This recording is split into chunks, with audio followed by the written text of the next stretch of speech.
Just വിളിച്ച് പറയാ ഉമ്മാന്റെ അടുത്ത് പ്രപ്പോസ് ആക്കി എനിക്ക് ഇഷ്ടപ്പെട്ട് അത്രമാത്രം പറഞ്ഞായി വേറൊന്നുമില്ല അത്രമാത്രം. ഓക്കെ ഐശു ഫുൾ സപ്പോർട്ടാന്ന്. വിളിച്ചോ? ഓക്കെ വിളിച്ചോ. ഹലോ ഉമ്മ ഐശാന്നേ. പിന്നെ ഇതൊരു ഡെയറാണ് കേട്ടോ. അന്നയില്ലേ? ഹലോ എന്നെ ഒരു ചെക്കിന് പ്രപ്പോസ് ആക്കി. അപ്പൊ ഞാൻ എന്താ പറയണ്ട, എനിക്ക് ഇഷ്ടേനോനാ.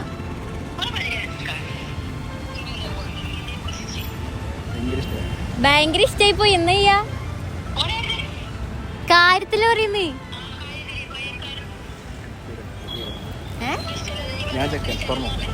അതാ ചെക്കനുണ്ട്. ഇല്ല എനിക്ക് ഇഷ്ടായില്ലേ? എനിക്ക് ഇഷ്ടപ്പെട്ട്.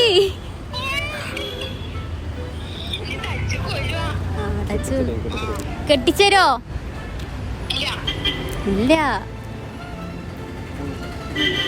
ഹലോ അനക്ക് ഇങ്ങനെ പോണെങ്കിൽ ഇഷ്ടപ്പെട്ടെന്ന് കെട്ടിച്ചേരോ? ഞാൻ ചോദിക്കാൻ പറ്റോ? ഇല്ലാന്ന് അന്വേഷിക്കാണ്ടെങ്ങനെ ഇല്ല അറിയല്? അന്വേഷിക്കണ്ടേ? ഹലോ ഇല്ല ഇല്ല ഓള് പറഞ്ഞ നമുക്ക് ഒളിച്ചോടാടുന്നു എന്താകല്